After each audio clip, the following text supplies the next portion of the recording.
And look, one of the things that we've seen lately, John, over, in this space is that a lot of investors at the moment, they're talking about what's happening in the small cap listed space, and they're talking about sort of pre-IPO and IPO opportunities.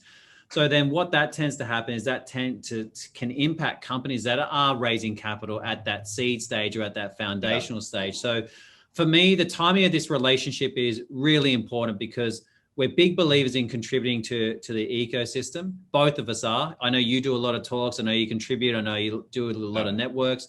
We've obviously been doing it for 12 years. And the way I see to bring about the highlights of this relationship, you are taking a data-driven approach into how you invest into companies, and that's based off the modeling of 6 billion data.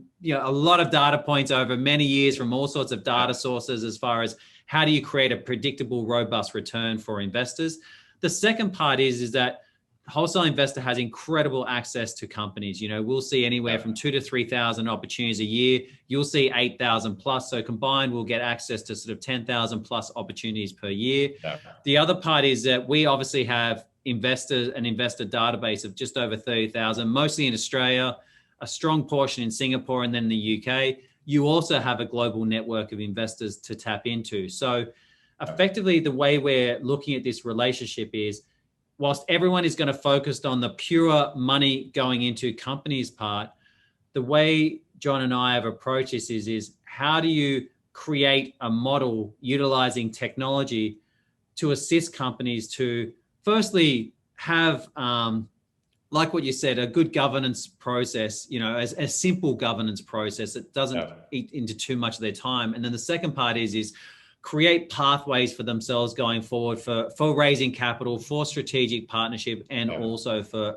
international opportunities as well. Yeah, I think that's really important. And I think back to the first comment you made just there, I think all of us would take bets on pre-IPO companies given the opportunity that we like. Who would not want to sign up for a guaranteed, or not a guaranteed, but a probable 30% uplift or whatever.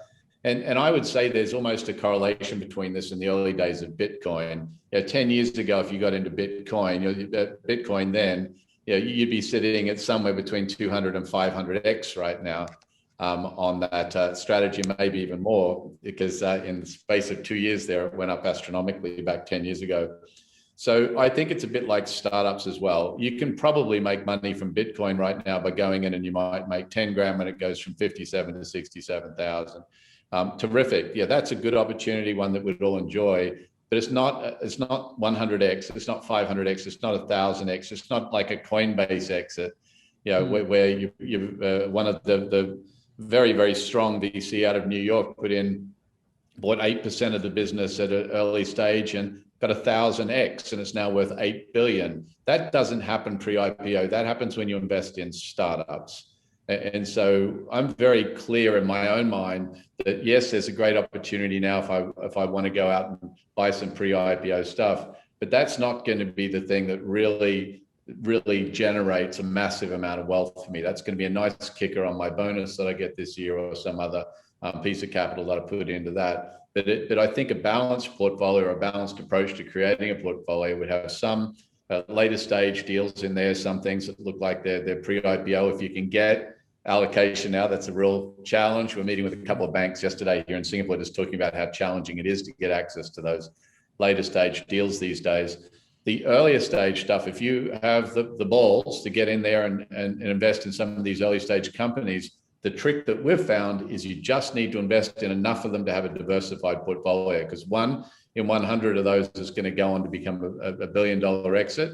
And if you have 100 companies in your portfolio, or you invest in H+WI, then H+WI has that same diversified approach to investing in a large number of companies. Yep. And I think that's a key point we have to point out about our joint venture here, is that we're actually taking that diversified approach and applying it to the fund that we're launching together. Sure. And that's why we would say it's a really good bet, because it takes everything that we've spent 3 years modeling, and it's a great expression for that in the Aussie context.